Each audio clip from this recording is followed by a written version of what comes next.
So I read in something published that you felt, as far as getting you ready for comic books, the art school didn't offer anything.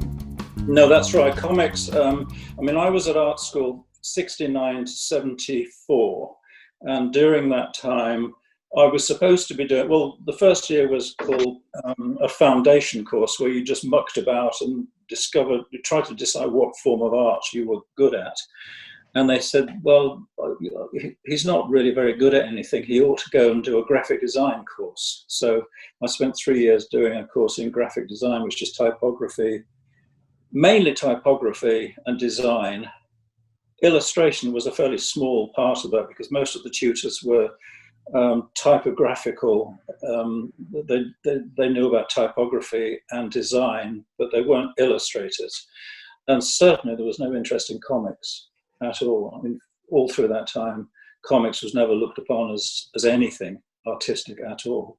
In the final year, I did do a postgraduate course where one of the interviewers was a fan of National Lampoon, I think.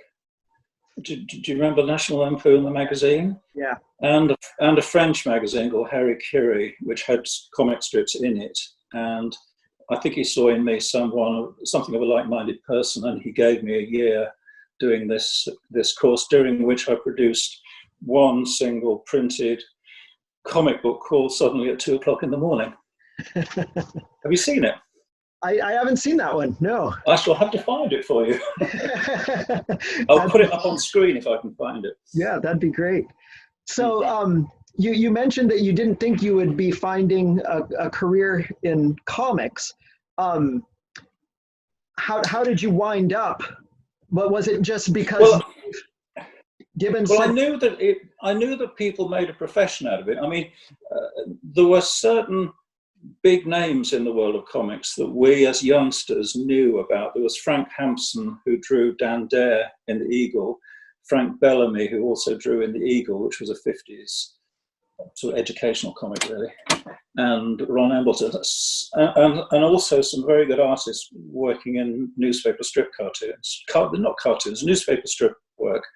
David Wright was doing Carol Day.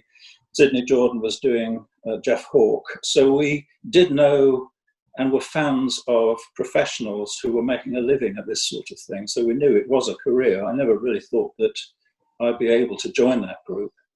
And I've forgotten what your question was. I was just asking how you got on course to become a professional. And oh, yes, I've got my answer to that. We had a lot of comic conventions right through the 70s. And one of them, a lot of people were there. Dave Gibbons was there. Nick Landor, who opened Forbidden Planet, was there. Des Skin. Terry Gilliam was there, I think.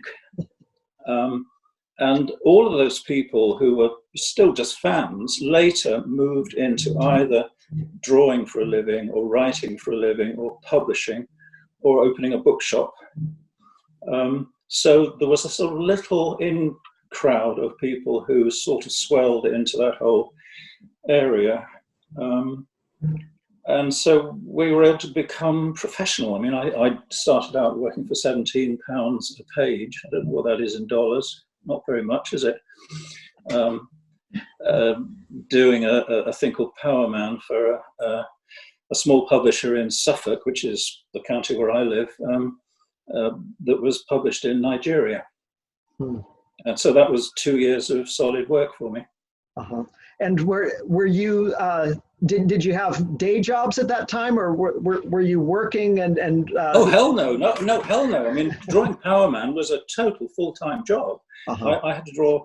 No, I really can't remember the page count. It was quite a few pages. They came out every 2 weeks. And Dave Gibbons drew one issue, and then I drew. So monthly, each of us would draw an issue. And it was 15 pages, 20 pages, plus one spot color. So it was a full-time job. And by the end of the month, being slow, I had to work all through a day and a night and all through the next day to get to the final 4 or 5 pages drawn and then take them in to Farringdon Street in London.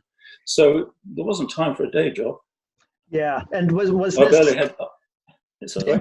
Did you find this job straight out of school then, and you were able to just jump into doing comics?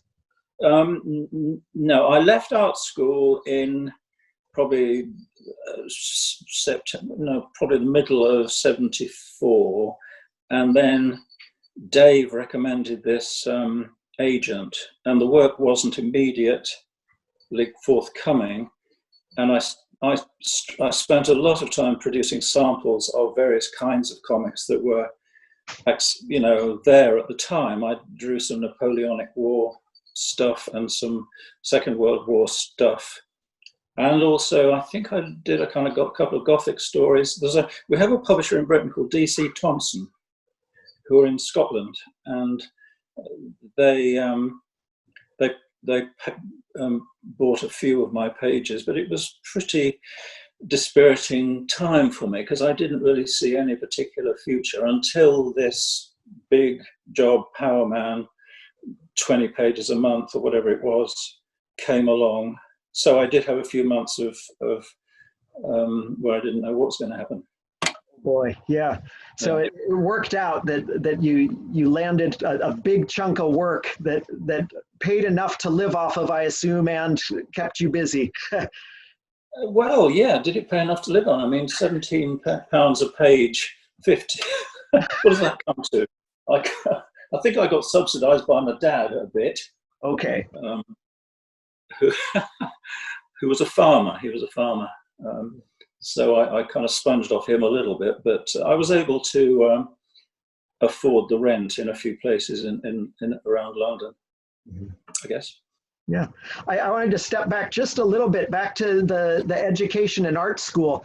I got a degree in the 90s at UC Davis for studio art, and it was a similar thing where I was doing, abstract paintings, and then I got my degree, and they didn't teach me how to make a living with that. And, that said, though, I realize even now, looking back, how much thinking about art in even those different ways that don't even have anything to do with comics, it did kind of seep into the work I make now as a comics creator. And I'm curious, even though there wasn't anything that helped you with making comics, if there are things that kind of just seeped into who you are as an artist that you find, helped you in some way, at least.